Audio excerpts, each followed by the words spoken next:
তো এখন আমরা বই খুলে পড়ব।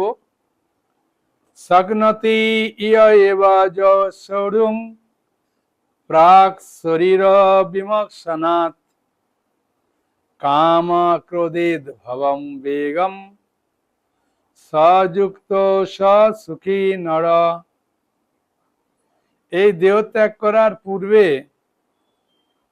যিনি কাম ক্রোধ থেকে উদ্ভূত বেগ সহ্য করতে সক্ষম হন তিনি যোগী এবং এই জগতে তিনি সুখী হন। সকলে নিজে নিজে পড়লেন না আমি শুধু পড়লাম? হ্যাঁ, আপনারা সকলে পড়ছেন তো? বলছে কি এই দেহ ত্যাগ করার পূর্বে যিনি কাম ক্রোধ থেকে উদ্ভূত যে বেগ, কাম ক্রোধ থেকে বিভিন্ন রকম ভাবে বেগ আসে, এগুলো যিনি সহ্য করতে সক্ষম হন তিনি যোগী এবং এই জগতে তিনি সুখী হন। হ্যাঁ, তিনি যোগী এবং এই জগতে তিনি সুখী হন। বুঝেছেন?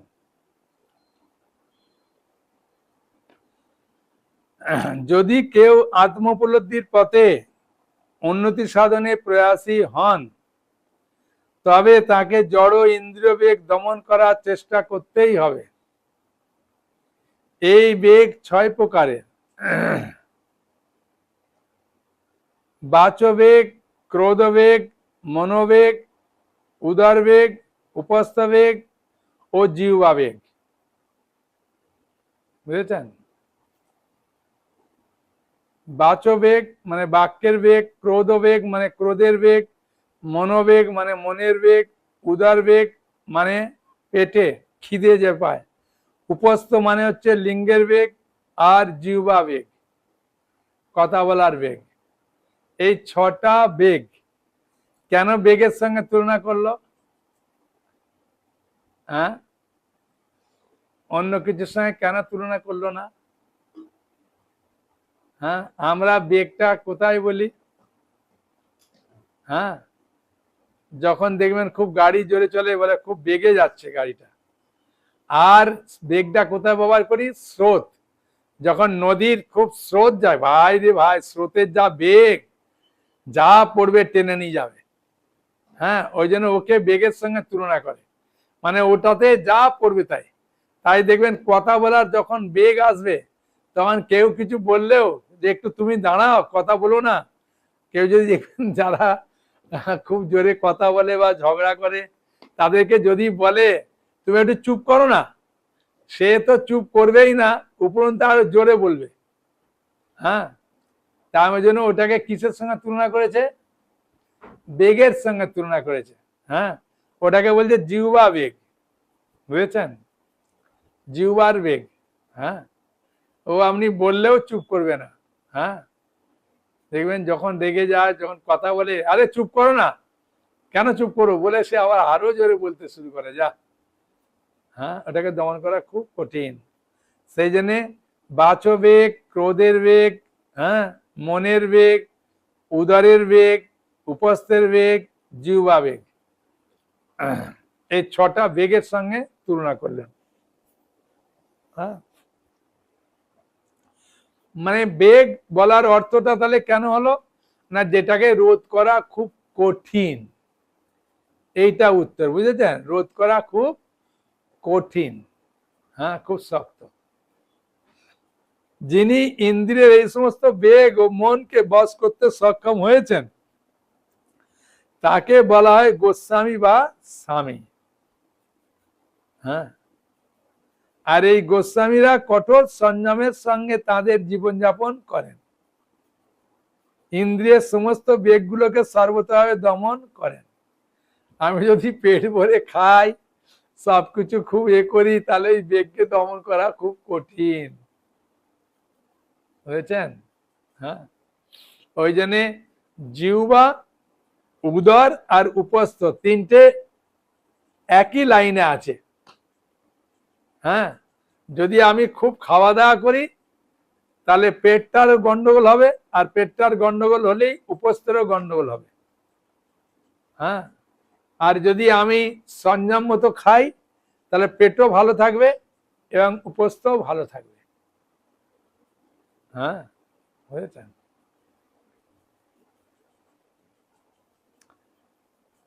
এই গোস্বামীরা কঠোর সংযমের সঙ্গে তাদের জীবনযাপন করে, ইন্দ্রিয় সমস্ত বেগগুলো সর্বদা দমন করেন। জড় বাসনা যখন অতৃপ্ত থেকে যায় তখন ক্রোধের সৃষ্টি হয়, তার ফলে মন, চক্ষু, বক্ষ উত্তেজিত হয়। তাই জড় দেহটিকে ত্যাগ করার আগেই এই বেগগুলো দমন করার অভ্যাস করতে হয়। যিনি তা করেন তাকে আত্মতত্ত্ববিদ বলে জানতে হবে। আত্ম উপলব্ধির স্তরে তিনি পরম সুখী। যোগীদের কর্তব্য কাম ক্রোধকে বশ করার জন্য প্রাণপণে চেষ্টা করা। হ্যাঁ, বলছেন যোগীদের কর্তব্য কাম ক্রোধকে বশ করার জন্য প্রাণপণে চেষ্টা করা।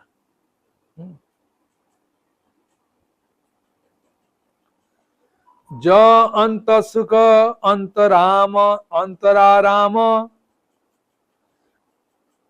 রমণশীল তথা অন্তর্জ্যোতিরেব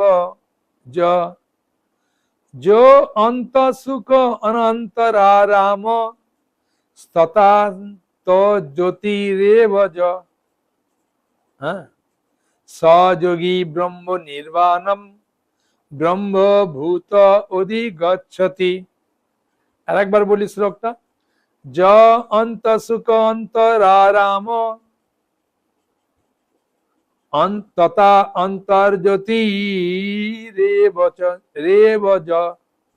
সযোগী ব্রহ্ম নির্বাণং ব্রহ্মভূত অধিগচ্ছতি। বলছেন যিনি আত্মাতেই সুখ অনুভব করেন। এগুলো সব কাদের কথা বলছে? এই যে 23, 24, 25 নম্বর শ্লোক পর্যন্ত আজ পাঠ করব। কাদের কথা বলছেন এগুলো? এই যে আগে দিয়েছে না শ্লোক 21 থেকে 22 থেকে, যেই সংস্পর্শ যা ভোগা দুঃখ জনয় এবাতে আদ্যবন্ত কন্তে ও নতে সুরমতে বুধ। হ্যাঁ, তাই না? এই সব ব্যক্তিদের লক্ষণগুলো বলছে। হ্যাঁ, বুঝেছেন? আর এগুলো যদি আমরা করি আমরা প্রকৃত আনন্দ পাবো। হ্যাঁ, যিনি আত্মাতেই সুখ অনুভব করেন, যিনি আত্মাতেই রমণশীল, হ্যাঁ, এবং আত্মাতেই যার লক্ষ্য, তিনি যোগী, তিনি ব্রহ্মে অবস্থিত হয়ে ব্রহ্ম নির্বাণ লাভ করেন। বুঝেছেন? বুঝে গেল?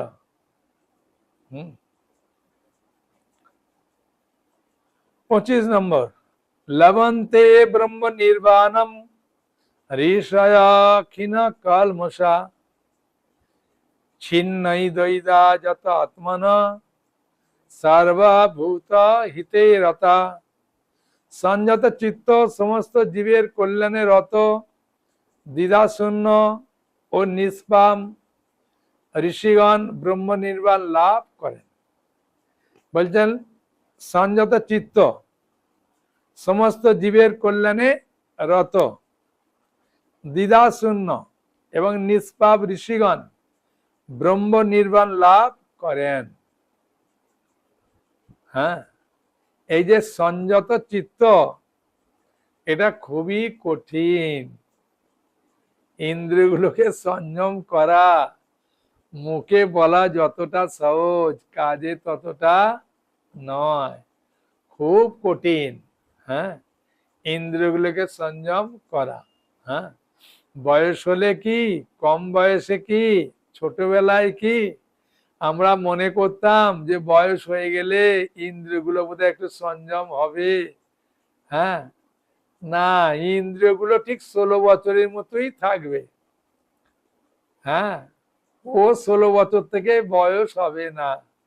চামড়া কুঁচকে যেতে পারে, শরীরের হজম হবে না, সহ্য না হলেও খাবার দেখে লোভ লাগবে। হ্যাঁ, বুঝেছেন? হ্যাঁ, একটা হাসির কথা বলি। নাতি দিদিমাকে জিজ্ঞাসা করছে, আচ্ছা দিদিমা, তুমি আমাকে কাজুগুলো কেন দাও, কাজুগুলো তুমি খেতে পারো না? তখন দিদিমা বলছে, আসলে নাতনি কি জানিস, ওইটাতে লজেন্সের এটা লাগানো থাকে, ওইটা আমি চুষে চুষে খেয়ে নি, খাওয়ার পরে যখন কাজুটা আসে তখন ওটাকে আমি চিবিয়ে আর খেতে পারি না, সেই জন্য তোকে গাল থেকে বার করে দিই। তখন নাতনি বলছে, দিদিমা তোমার মুখের ওই চোষাটা আমাকে দাও। বলছে, হ্যাঁ রে, যদি আমি হজম করতে পারতাম আর দাঁতটা ভালো থাকতো তাহলে চিবিয়ে খেতাম, ওটা আর পারি না তো, চুষে চুষে ওই যেটা পাই খেয়ে নি, আর ওইটা চুষতে খেতে পারি না, তাই ওকে তোকে বার করে দিই দুই। তখন নাতনি বলছে, আর দিদিমা আমি তোমার কাজু আর খাচ্ছি না, হ্যাঁ তুমি এই রকম দাও। বলছে, হ্যাঁ রে নাতনি, আমি যদি খেতে পারতাম তোকে কি আর দিতাম? হ্যাঁ, তা আমাদেরও সেরকম হয়, সবকিছু থাকলেও লোভটাকে সামলানো খুব কঠিন, ইন্দ্রগুলোকে সংযম করা খুবই কঠিন। হ্যাঁ, খাওয়া দেখলেও হবার পারি না। হ্যাঁ, আমাদের একটা ভক্ত, হ্যাঁ তার ডায়াবেটিস হয়েছে, তাকে ডাক্তার বলেছে যে মিষ্টিটা খাবে না। হ্যাঁ, সে কি করে, জলে 3-4 বার ধুয়ে নেয়। হ্যাঁ, ধুয়ে নিয়ে আমি বললাম, কি রে? বলছে, ডাক্তার বারণ করেছে তো, আর এটা কি লোভ সামলানো যায়, রসটা তো ফেললাম, ফেলে ধুয়ে নিলাম 2-3 বার, ধুয়ে নিয়ে তারপরে এখন আমি মনে করছি এটাতে আর মিষ্টি তেমন থাকবে না, হ্যাঁ একটু একটু থাকে, ওটাতে আর খেলে কি হবে, আর ডাক্তার কি দেখতে আসছে নাকি যে আমি কি খাচ্ছি? আমি বললাম, কি ব্যাপার? বলছে, প্রভু অনেক খেয়েছি না, এখন আর ওই লোভটা সামলাতে পারি না, ওই জন্য আগে 5-7টা খেতাম, এখন একটা খাই, নিগড়ে খাই, তাই 3-4 বার ধুয়ে খাই, আর কি করব। হ্যাঁ, তখন আমি বললাম যে এই যে সংযত চিত্ত হওয়াটা খুবই কঠিন, এটা অভ্যাসের ফলে ধীরে ধীরে ধীরে হবে, অভ্যাসের তো কোনতে হয়, বৈরাগ্য গির্জতে, অভ্যাসের ফলে ধীরে ধীরে হবে, একবারে যদি বলবো হবে, হবে না।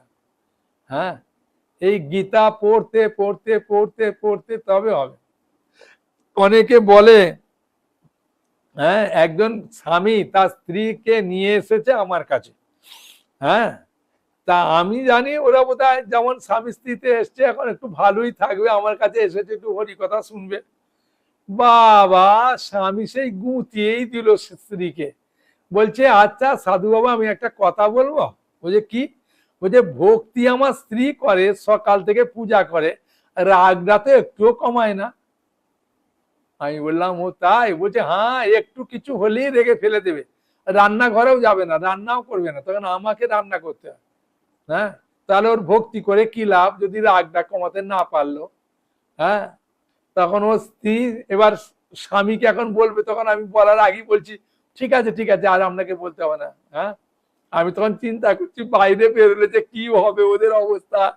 হ্যাঁ, বাড়িতে গিয়েই তো ওকে যা দেবে তো বুঝতেই পারছি, আমার সামনে বারণ করলাম শুনলো, এখন বাড়িতেও গেলে যে কি অবস্থা হবে, হ্যাঁ তখনও বুঝতে পারবে। তখন আমি দেখলাম, ভাই এখান থেকেই সামলে দিই, নাহলে অবস্থা খারাপ হয়ে যাবে। আমি বললাম, দেখুন আপনার স্বামীটা কিন্তু খুব সত্যবাদী আছে, হ্যাঁ নাহলে সাধুর কাছে এরকম বলে না, সত্যবাদী তো, সরল তো, সেই জন্য সাধুর কাছে মন খুলে বলে দিল, হ্যাঁ যেটা বাড়িতে হয়। হ্যাঁ, সেই জন্য আপনাকে অপমান করার জন্য বললো না, যা সত্যবাদী, হ্যাঁ সরল। হ্যাঁ, বলার পরে মাতাজিকে আমি দেখলাম এখান থেকে একটু পালিশ করে দিই ভাই, নাহলে তো অবস্থা খারাপ। তা না, আমি বললাম, আপনি যা চান তাই এনে দেয় কিনা? বলছে, হ্যাঁ এইদিকে আমার স্বামীর ভালো গুণ আছে, যা বলি বাজার থেকে এনে দেয়। আমি আমি তখন চুপ করলাম যে হ্যাঁ এই জন্যই তো সরল বলে বলে দিল।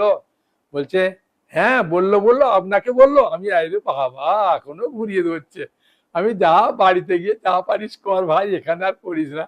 হ্যাঁ, আলো আমাকে বললো, কারণ কি, যাতে এটা আপনার রাগটা কমে, ওই জন্য। বলছে, আমি রাগি? ওর জন্য তো রাগি বলি, এখানে আমি দেখলাম চিৎকার করছে।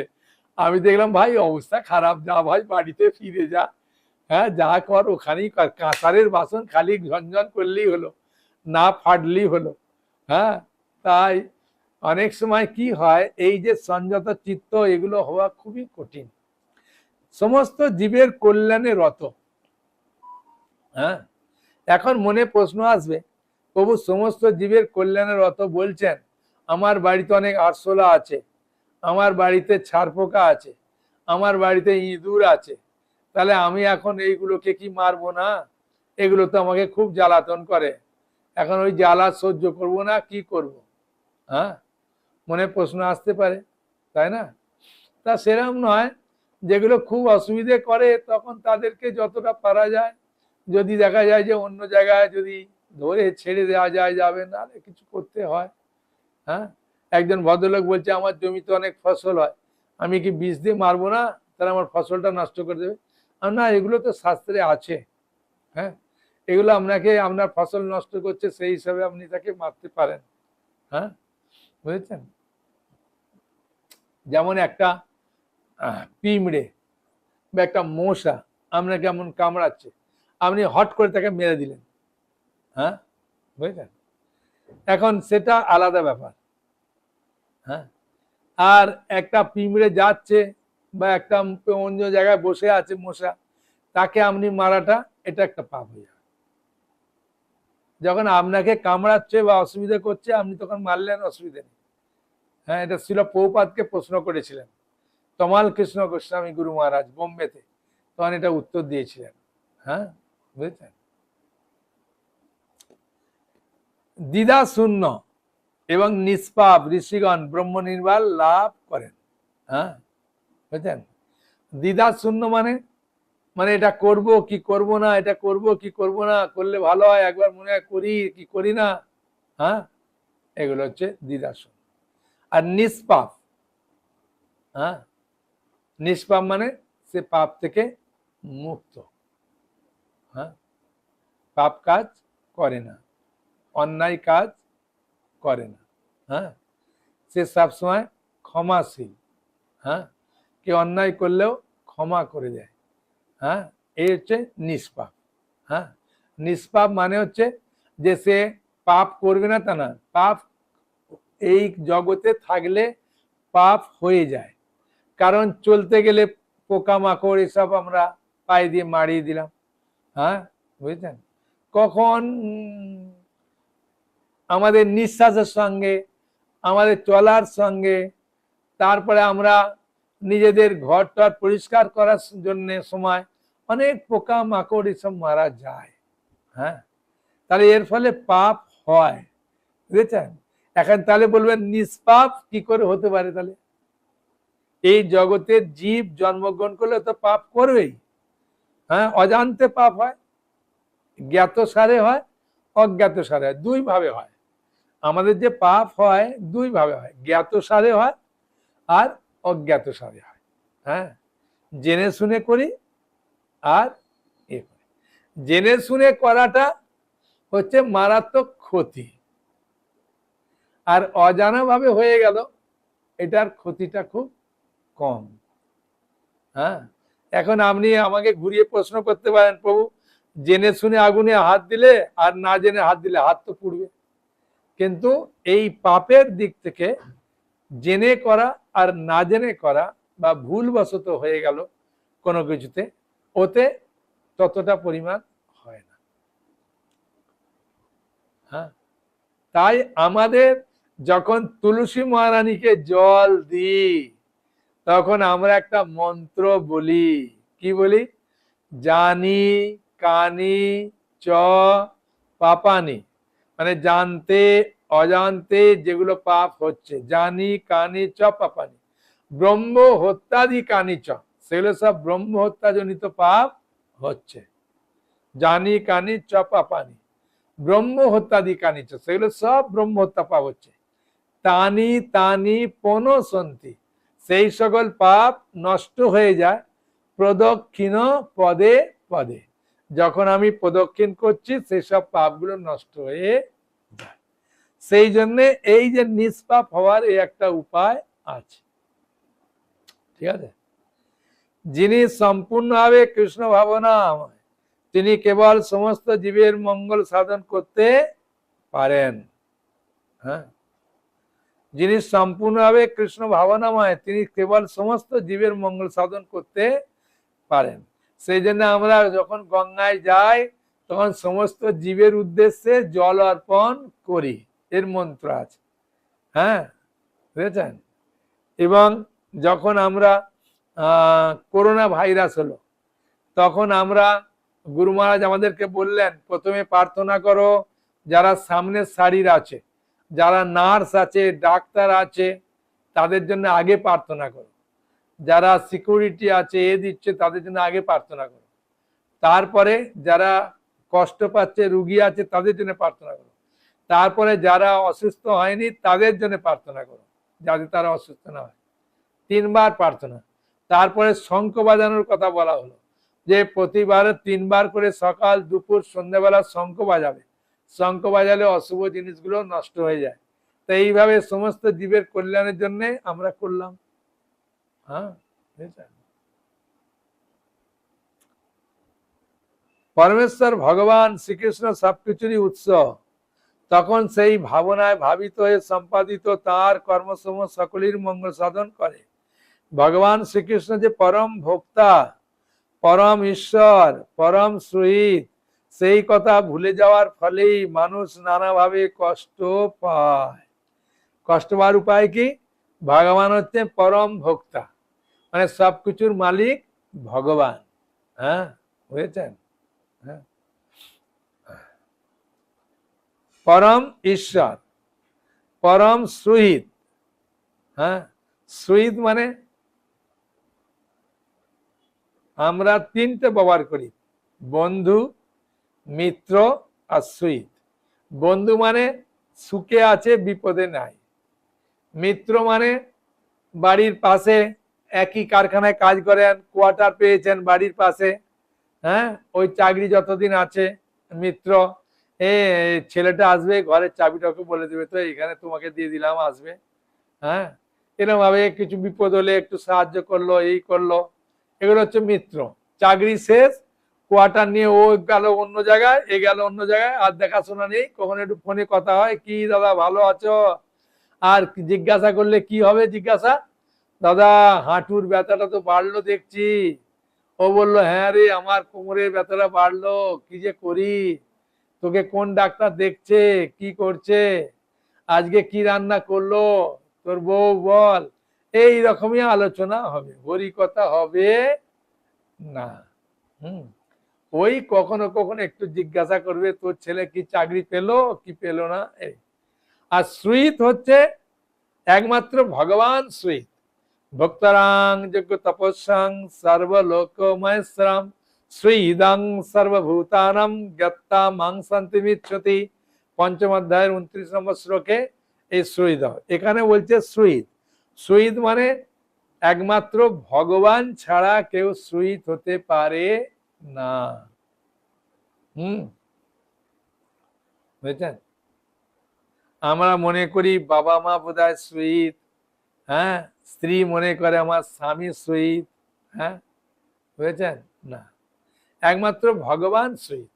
সেই জন্য মৃত্যুর পরে আমাদের সঙ্গে কেউ যায় না। যদি ছেলে মেয়ে যায় শ্মশান পর্যন্ত যায়, ওর পরে আর যায় না। হ্যাঁ, পোড়ানো শেষ, শেষ। কিন্তু ভগবান বলছেন, তুমি মারা যাওয়ার পরে যদি কর্ম অনুযায়ী কীট জন্ম পাও, আমি তোমার সঙ্গে থাকবো পরমাদরূপে। তুমি গাছ জন্ম পাও, তাও থাকবো। তুমি নর্দমার কীড়া হও, তাও আমি থাকবো। তোমায় ছেড়ে আমি 1 মিনিট 1 মুহূর্ত থাকতে পারবো না, কারণ আমি তোমার সুহিত। ওই জন্য ভগবানই একমাত্র সুহিত এই জগতে। ওই জন্য ভগবানের কাছে আমরা যদি প্রার্থনা করব, ভগবানের যদি আমরা কৃপা লাভ করব, তাহলেই আমাদের পরম মঙ্গল হবে। কেন এ ছাড়া সঙ্গে কেউ যাবে না। হ্যাঁ, যতই আমরা বলি ছেলে মেয়ে, স্বামী স্ত্রী, ছেলে মেয়ে, এ আপনজন গো, এ আমার আপন।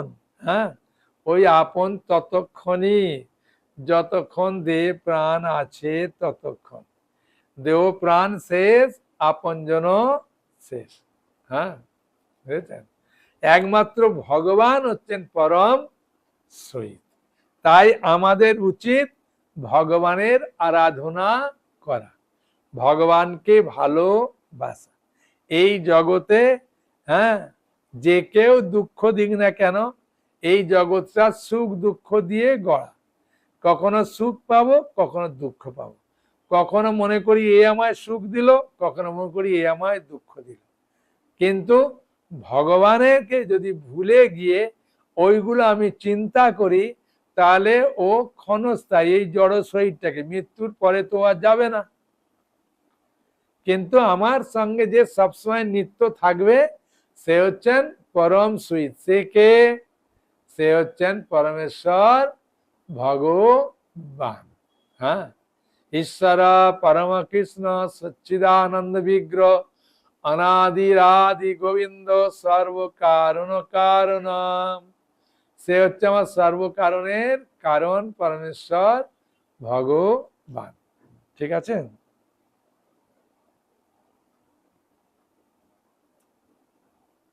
সেই কথা ভুলে যাওয়ার ফলেই মানুষ নানাভাবে কষ্ট পায়। তাই সমস্ত মানব সমাজে এই চেতনাকে পুনর্জাগিত করাই সর্বাপেক্ষা কল্যাণকর কর্ম। এইটাকে জাগানোই হচ্ছে সর্বাপেক্ষা কল্যাণকর কর্ম। ব্রহ্ম নির্মাণ স্তর লাভ না করলে এই পরম পবিত্র কর্ম সম্পাদন করা যায় না। কৃষ্ণ ভক্তের মনে কৃষ্ণের পরমেশ্বরত্ব সম্পর্কে কোনো সংশয় থাকে না। তার মনে কোনো সংশয় থাকে না, কারণ তিনি সম্পূর্ণরূপে পাপ মুক্ত। এটাই দিব্য ভগবত প্রেমের প্রকাশ। যে মানুষ কেবলমাত্র মানব সমাজের জাগতিক কল্যাণ সাধন করার কাজে রত, সে প্রকৃতপক্ষে কারোই কল্যাণ সাধন করতে পারে না। বাহ্যিক দেহ এবং মনের সাময়িক উপশম কখনই শান্তি পেতে পারে না। জীবন সংগ্রামে সমস্ত দুঃখ কষ্টের প্রকৃত কারণ হচ্ছে ভগবানের সঙ্গে জীবের নিত্য সম্পর্কের চরম বিস্মৃতি। শ্রীকৃষ্ণের সঙ্গে তার নিত্য সম্পর্কের কথা পূর্ণরূপে অবগত হওয়ার ফলে মানুষ জড়জগতের বন্ধন থেকে যথার্থই মুক্তি লাভ করে। এমনকি জড় দেহের মধ্যে অবস্থান করলেও তিনি মুক্ত হয়ে যান। হ্যাঁ, জড়দেহ থাকলেও তিনি মুক্ত পুরুষ, আত্মারাম। এটা হচ্ছে শুদ্ধ ভক্ত যারা, তারাই জড় দেহের মধ্যে থাকলেও জড়দের কি কষ্ট হচ্ছে ওগুলো ওরা ভাবে না। আমাদের যদি একটু কপালে যন্ত্রণা হয়, তাহলে তো মনে হয় কপালটা কেটে ফেললেই ভালো হয় রে ভাই, আর সহ্য করতে পারছি না।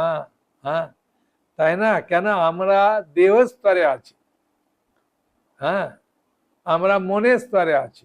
হ্যাঁ, কেউ কিছু বললে, যেমন পরশু দিন না কাল পরশু আগের দিন একটা মাতাজি ফোন করলো, এই এনে প্রশ্ন করেছিল যে আমি ক্রোধকে করতে পারি না, কেউ কিছু বললে আমার একদম মাথা গরম হয়ে যায়। হ্যাঁ, আর আমার ওইটা নিয়ে সবসময় চিন্তা হয়। হ্যাঁ, বললো, প্রশ্ন করেছিল একটা মাতাজি। তাই এটা স্বাভাবিক, এই জড় দেহটা আছে না, সেই জন্য এগুলো আমাদের মধ্যে থাকবে। আর যখন আমরা ভক্তিতে আস্তে আস্তে উন্নতি করব, তখন আমরা এগুলো আস্তে আস্তে উপলব্ধি করতে পারবো। একদিনে হবে না, কারণ আমরা তো বহুদিন ভক্তি করিনি না, বহুদিন গীতার জ্ঞান শ্রবণ করিনি। আমরা করলেও আমাদের এতটা উপলব্ধি হয় না, ধীরে ধীরে হয়।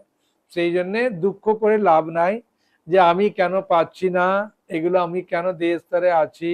হ্যাঁ, এগুলো আমরা এখন এই অবস্থায় থাকবো। কি সাধু আমি, কি আপনারা, সবাই একই স্তরেই আছে। ধীরে ধীরে যখন হরিভজন করতে করতে আমরা উন্নতর স্বাদ পাবো, তখন দেহের স্তরটা আস্তে আস্তে কমবে। ওই জন্য বলছে ভক্তির পরেশানুভব বিরক্তির অন্যতর। যখন আমাদের জড়জগতের প্রতি বিরক্তি আসবে, তখন ভগবত ভক্তিতে উঁচুটা, দাঁড়ি পাল্লাটা উঁচুতে উঠবে।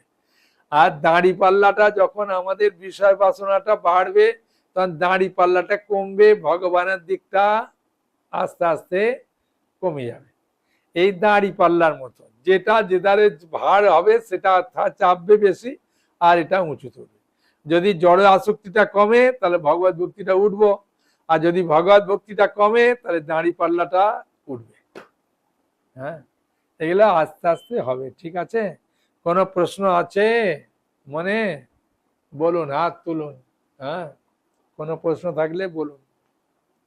2-3টে প্রশ্ন নেব, তারপরে শেষ করে দেবো। হ্যাঁ, এই প্রশ্ন করেছেন, হ্যাঁ বলুন।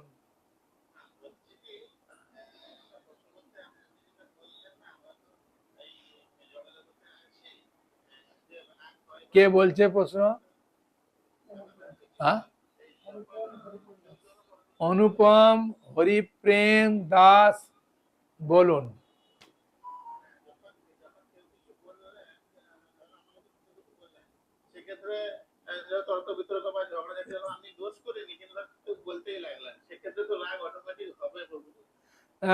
যখন হবে তখন আপনাকে এটা মনে করলে আর রাগ হবে না। হ্যাঁ, এটা আমাদের বলেছিলেন, প্রধান পুরোহিত ছিলেন দুজন, জনিয়াস প্রভু, পঙ্কজারি প্রভু। পঙ্কজারি প্রভু গত হয়ে গেছেন, তিনি বৃন্দাবনে এটা আমাকে বলেছিলেন। যখন এরকম হবে তখন জানতে হবে এটা আমারই কর্মের ফল। হ্যাঁ, অন্যজনের মাধ্যমে আমি শুধু প্রাপ্ত হলাম, এটা আমারই ভাগে ছিল। এটা বলেছিলেন ধ্রুবের মা। হ্যাঁ, কি নাম? সুনীতি। হ্যাঁ, বুঝেছেন? ধ্রুবের মা সুনীতি বলেছিলেন, বাবা ধ্রুব, তুমি যা কষ্ট পাচ্ছ এটা তুমি আগের জন্মে কাকে এই কষ্ট দিয়েছিলে, সেটা তোমাকে রিটার্ন দিল, তার জন্য তুমি দুঃখ করো না। হ্যাঁ, সেরকম ভাবে আমরা যখন এরকম ভাবে কেউ আমি দোষ করিনিও বলে যাচ্ছে, আমাকে কটু কথা বলছে, আমাকে আঘাত দিয়ে কথা বলছে, তখন জানতে হবে যদি এটা ভাববেন, আর এটাই প্রকৃত ভাবা উচিত, যে এটা আমি কাকে আগের জন্মে এরকম বলেছিলাম, ওইটা এখন ও আমাকে দিচ্ছে ভাই, এখন আমার সহ্য করাই উচিত। ঠিক আছে, এটাই প্রকৃত উত্তর, আর এটাই শাস্ত্রে আছে। আমরা যে কর্মের ফল কষ্ট পাই, এটা আমি আগের জন্মে কিছু করেছিলাম, সেটাই আমাকে রিটার্ন দেয়। হ্যাঁ, এর একটা উদাহরণ দিয়েছিলেন পঙ্কজারি প্রভু, উদাহরণটা দিয়েই দিই। এটা দিয়েছিলেন আমাকে প্রেম সরোবর, সেখানেতে আমি এই প্রশ্নটা করেছিলাম। একজন ভক্ত আমাকে খুব কষ্ট দিল, মানে এমন কথা বললো, আমার খাওয়া দাওয়াই বন্ধ করে দিল, এমন ভাবে দিল। তখন আমি দেখলাম ভাই এর উত্তরটা এখন জানি তো কেন এরকম হচ্ছে। বৃন্দাবন পরিক্রমায় এলাম আনন্দ করতে, কি অবস্থা রে ভাই, মনটা খারাপ হলো। তখন প্রভু বললেন, এটা তোমার ওর দোষ নয়। আমি আমার দোষ মানে কোথায়, ও তো আমাকেই বকা দিল। বলছে দিলে, ওইটা তুমি আগের জন্মে দিয়েছিলে, ওটা তুমি ফেরত পেলে, বলে একটা উদাহরণ দিলেন। সেই উদাহরণটা বলছি, মন দিয়ে শুনুন। বলছেন একটা পিয়ন, সে আপনাকে বাড়িতে একটা চিঠি দিয়ে গেল, আর 1 মাস বাদে ওই পিয়নটা আর একটা চিঠি দিয়ে গেল। তাই আমি বললাম, বা দুটো চিঠি? বলে চিঠি খুলবে কি খুলবে না? আমি বলছি হ্যাঁ, চিঠি এলে তো খুলবো, কি এলো তো আমি দেখবোই, একদম মন ভরে, মন তো হুসফুস করবে। তা খুলে দেখলে যে তুমি একটা লটারির টিকিট কেটেছিলে, তাইতে ফার্স্ট প্রাইজ 50,000 টাকা তুমি পেয়েছো। আমি বললাম এ তো মনে খুব আনন্দ আসবে। বলছে আনন্দ আসবে, পিয়নকে তুমি দেবে কিছু? হ্যাঁ, 1,000 টাকা দেবে? আমি বলছি না, দেবো না। কেন দেবে না? না, পিয়ন কি কিছু করলো নাকি? পিয়ন তো খালি চিঠিটা পৌঁছে দিল, ওর কাজই তো চিঠিটা পৌঁছে দেওয়া। তার টিকিটটা তো আমি কেটেছিলাম, লটারির টিকিটটা, সেই জন্যই তো আমি 50,000 টাকাটা পেলাম। বলছে হ্যাঁ। হ্যাঁ, আর দ্বিতীয় চিঠিটা এলো, তুমি খুলে দেখলে যে তোমাকে, হ্যাঁ, একটা চায়ের দোকানে গিয়ে কোনো কারণে তুমি মারামারি করেছিলে, তার কেসটা ছিল, সেই কেসে তোমাকে 5 বছর জেল আর 25,000 টাকা ফাইন করেছে। হ্যাঁ, ওই চিঠিটাও দিয়েছে পিয়ন। তো এই যে পিয়ন দিল, 25,000 টাকা দিল, আর 50,000 টাকার পুরস্কারটা দিল, তা এই 25,000 টাকা যখন পুরস্কারটা এটা দিল, 5 বছরের জেল আর 25,000 টাকা ফাইন, তুমি কি পিয়নকে মারবে? আমি বলছি না, মারবো না। কেন মারবে না? ও তো চিঠিটা দেওয়ার ফলেই তোমার এটা হলো। আমি দিলে কি হবে? ও তো মারামারিটা আমি আগে করেছিলাম না, ওর জন্য তো আমাকে 5 বছর জেল আর 25,000 টাকা ফাইন। বলছে ওর জন্য পিয়নকে কিছু বলবে না? বলছে না। আর 50,000 টাকা যে পেলে তার জন্য বলবে? আমি না, তার জন্য বলবো না। বলে দুটোই পিওনই দিল, কিন্তু দুটোই তুমি তোমার কর্ম করেছিলে, সেই অনুযায়ী পেলে। একটা লটারির টিকিট কেটেছিলে, সেই অনুযায়ী পুরস্কারটা পেলে। আর মারামারি করেছিলে, তার জন্য 5 বছর জেল, 25,000 টাকা ফাইনটা তুমি পেলে। এই দুটো তুমিই করেছো, শুধু পিওন এনে তোমাকে পৌঁছে দিল। আমি বললাম, ও তাহলে আমি আগের জন্মে কাকে এরকম বলেছিলাম? বুঝে, হ্যাঁ, সেই জন্যে এই প্রেম সরোবরে তোমাকে এরকম কথা বললে তুমি দুঃখ পাচ্ছ। তুমি জানবে এটা আমার আগের জন্মের কর্মফল, পাই পাপটা নষ্ট হয়ে গেল।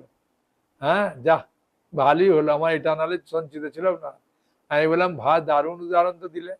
তা সেই উদাহরণটা মনে ছিল, তাই আপনার প্রশ্নের উত্তরে আমি এই উদাহরণটাও দিয়ে দিলাম। ঠিক আছে, অনুপম হরিপ্রেম প্রভু খুশি? হরে কৃষ্ণ। আর মাতাজি প্রশ্ন করছেন কি? আলো দাস বলুন। হরে কৃষ্ণ মহারাজ। হ্যাঁ, প্রভুজি বলছি, আমি একটা প্রশ্ন করেছিলাম, হোয়াটসঅ্যাপেও লিখেছিলাম যে প্রকৃতি ক্রিয়মাণানি শ্লোকটা আছে 3 নম্বর অধ্যায় 27 নম্বর শ্লোকে বলেছে ভগবান যে প্রকৃতি কার্য করে, কিন্তু আমরা কর্তা হিসেবে মনে করি, আমরা কর্তা, আমরা বলি কর্তা, অহংকারে কর্তা ভাবি। হ্যাঁ, প্রকৃতি ক্রিয়মাণানি গুণই কর্মণি সর্বস্ব অহংকার বিমূঢ়াত্মা কর্তা অহমিতি মন্যতে। হ্যাঁ, বলো। সবাই সবাই কর্তা, যে কেউ মনে করে যে আমি তো করছি কর্মটা, আমি সংসার চালাচ্ছি নিজে। তাহলে এটা কিভাবে বোঝানো যায় যে না প্রকৃতি মানে ভগবানই করছে, না আমরা না, এই যে কার্যগুলো নয়, এইটা আমি একবার আমার গুরু মহারাজকে প্রশ্ন করেছিলাম যে গুরু মহারাজ, ভগবানের ইচ্ছায় তো সবকিছু হয়, তাহলে আমি যে কিছু খারাপ কাজ করি ভালো, ভগবান গুরু মহারাজ বলছেন না না, সবকিছু ভগবানের ইচ্ছা বললে হবে না, সবকিছু হয় গুণের ফলে। ওই জন্য প্রকৃতি ক্রিয়মাণানি গুণই কর্মণি সর্বস্ব, গুণ কথাটা দিয়েছে, গুণের ফলে আমরা কর্ম করছি প্রকৃতির দ্বারা, বুঝেছেন? এই সবকিছু যে আমরা বলি যে ভগবানের ইচ্ছায় হচ্ছে, ঠিক আছে, আমার একটা মশা মারার কাহিনী আছে, ওইখানে সুন্দর করে ব্যাখ্যা করে বুঝিয়ে দিয়েছি কিভাবে ভগবান অনুমোদন করে। কিন্তু আমরা যে খারাপ কাজ করি বা কর্তা বলে মনে করি, এগুলো সব গুণের প্রভাবে। যখন রজ তম সত্য গুণ আছে না, হ্যাঁ, যখন দেখবেন এই একই কথা কেউ বললো, তখন আপনি হেসে উড়িয়ে দিলেন, হ্যাঁ, ও বলেছে, ও এরকম বলে আমাকে। আবার কখনো ওর থেকে কম কথা বলেছে, প্রচন্ড রেগে গেলেন, ও আমাকে এরকম বলে কেন, এরকম বলবে কেন, প্রচন্ড। এই গুণের প্রভাবে যখন সত্য গুণে ছিলেন তখন মেনে নিলেন, না ঠিক আছে, ও এরকম বলে, হ্যাঁ, ও আমি কিছু মনে করি না। আর যখন রজগুণে ছিলেন তখন ক্রোধ চলে এলো। আর যদি ওটা তমগুণে থাকেন তখন হাতটা তার গালে চলে যাবে। হ্যাঁ, এই গুণের প্রভাব, এই গুণ ক্রিয়া করছে। ওই জন্য বলছে প্রকৃতি ক্রিয়মাণানি, প্রকৃতির, হ্যাঁ, মাধ্যমে এই যে কাজগুলো হচ্ছে, প্রকৃতি ক্রিয়মাণানি গুণই কর্মণি সর্বস্ব। হ্যাঁ, গুণের প্রভাব। অহংকার বিমূঢ়াত্মা কর্তা অহমিতি মনে, মনে করছি আমি করছি, মনে করছি ও আমাকে দুঃখ দিচ্ছে, মনে করছি ও আমাকে সুখ দিচ্ছে, মনে করছি ও আমার ভালো করে, ও আমাকে ভালোবাসে, ও আমাকে ভালোবাসে না, এগুলো সব গুণের প্রভাবে মনে হয়। হ্যাঁ, এই যে ভালো মন্দটা হয় গুণের প্রভাবে। এই ভালো এই মন্দ সবই ভ্রম। হ্যাঁ,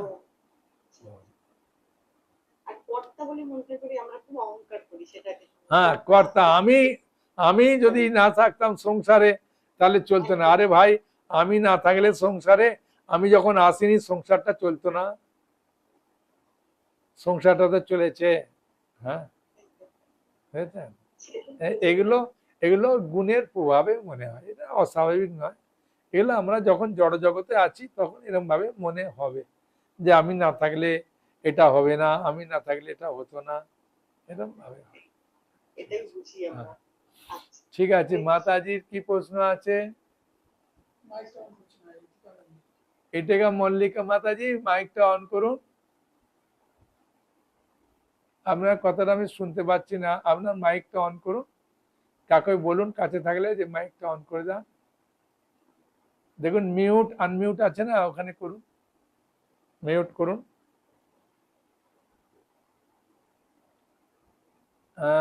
এখনো শোনা যাচ্ছে না। আপনি আপনার পাশে কেউ আছে না, তাকে একটু বলুন। হরে কৃষ্ণ প্রভু, দণ্ডবত প্রণাম। হ্যাঁ প্রণাম, শোনা যাচ্ছে, বলুন। শুনতে পাচ্ছেন? হ্যাঁ এখন তো শুনতে পাচ্ছি। হ্যাঁ, আমি তো প্রশ্ন করিনি কোনোদিন, আমি আপনার ক্লাসে নতুন এসেছি, মনে করেন আমি কিছু জানি না। আচ্ছা বলুন। শুনুন, আমার বাবা ছিলেন ছিল জয়প্রকাশ স্বামী গুরু মহারাজের শিষ্য। হ্যাঁ। তো আমার বাবা দেহ করে গেছেন 2021-এ। আচ্ছা। আমার বাবা বাংলাদেশ থেকে চলে আসেন নদিয়াতে, বুঝছেন? আচ্ছা। 2021-এ দেহ রেখেছেন, তখন করোনা ছিল। আমার বাবা যখন চলে যায়, আমার বাবা চলে যাওয়ার পর এই 5 বছরের ভিতরে আমাদের এই 5টা মানুষ চলে গেছে, বুঝলেন? তা আমাদের কি এমন অপরাধ হচ্ছে, সেই অপরাধটা আমার বাবা চলে যাওয়ার পরে এগুলো কেন হচ্ছে? এই গত এই গেল যে 15 তারিখ, জুলাইয়ের 15 তারিখে আমার কাকিমা দেহ রেখেছে। ওই রাত্রে বেলা সকালবেলা উঠে গিয়ে দেখছে যে উনি মানে বডিটা পড়ে আছে, তো বুঝতে পারিনি। ওইভাবে দেখতে যে আত্মা চলে গেছে। এখন এটা আমাদের মনের কুসংস্কার নাকি, মানে আমার বাবা চলে যাওয়ার পরে এটা কেন হয়? আমাদের বাড়িতে সবসময় ভোগ লাগতো, মানে আমার বাবা যেহেতু আপনাকে বললাম যে ছিল জয়প্রকাশ স্বামী গুরু মহারাজের শিষ্য ছিলেন। হ্যাঁ। এটা কেন এ ভাগবত যদি রাখবেন, বলবেন যে ভাগবত বোধহয় বিক্রি করার জন্য প্রভু বোধহয় বলছে নাকি, না। না না না ভাগবত যদি রাখবেন, ভাগবত যদি রাখবেন, আপনার বাড়িতে পরিক্রমা করার জায়গা আছে, বাড়ির চারদিকে ঘোরার জায়গা আছে।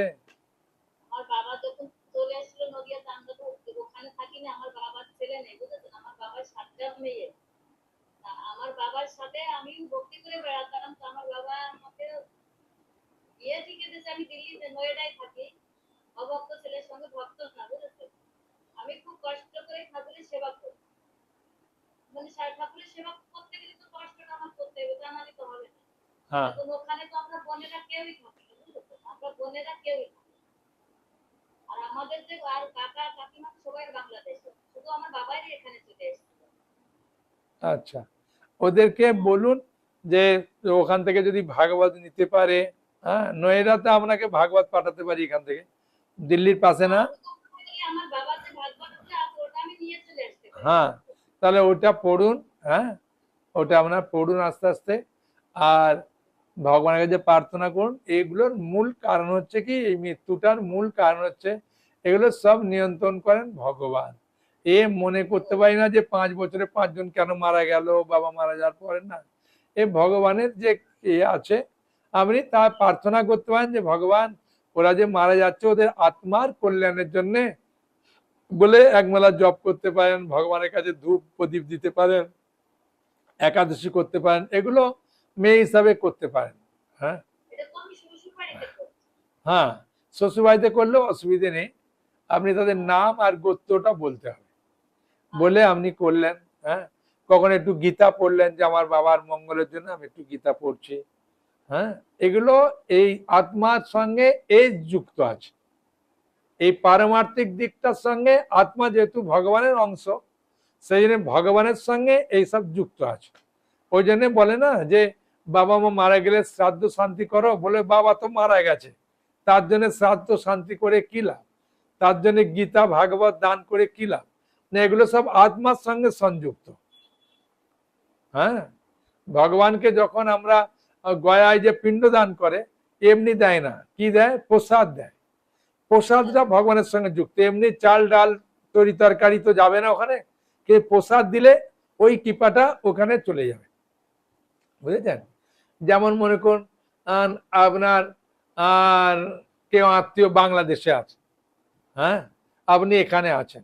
হ্যাঁ, এখন বাংলাদেশে কেউ বললো আমি খুব দুঃখে আছি, পয়সা একটু পাঠিয়ে দিয়ে, এ আপনি তখন কি করলেন, বললেন ঠিক আছে তোমার অ্যাকাউন্ট নম্বরটা দাও, আমি ওখানেতে দিয়ে দেবো। এখন বলবেন বাবা তুমি তো ওইখানে ব্যাংকে কোথায় পুরলে, আমার অ্যাকাউন্টে তো এখানে বাংলাদেশে আসবে কি করে, অ্যাকাউন্টের সঙ্গে ঠিক চলে আসবে, ও আর বলতে হবে না। ঠিক ভগবানের কৃপাটা আত্মার সঙ্গে সঙ্গে ঠিক এইরকম ভাবে কৃপা চলে যায়। হ্যাঁ, বুঝেছেন? হরে কৃষ্ণ প্রভু, আপনার থেকে আমার প্রশ্ন আরো আছে। আপনার এমনি স্পেশাল নাম্বারে আমি ওটা কি করবো, বুঝেছেন? কারণ এখানে সবার প্রশ্ন থাকে, সবার প্রশ্নের ভিতরে সব প্রশ্ন করা যায় না। ঠিক আছে, আপনি আমার যে কাকিমা যে 15 তারিখ মঙ্গলবারে সকালবেলা বডিটা পেয়েছে, উনি রাত্রিবেলা প্রসাদ পেয়ে শুয়েছেন, যেভাবে শুয়েছে ওইভাবেই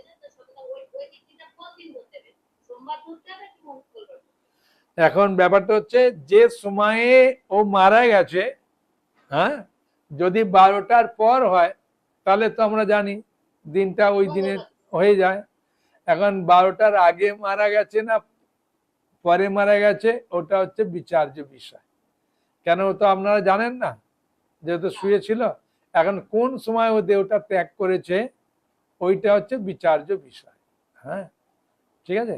এখন যে সময় মারা যাক ওতে অসুবিধে নেই।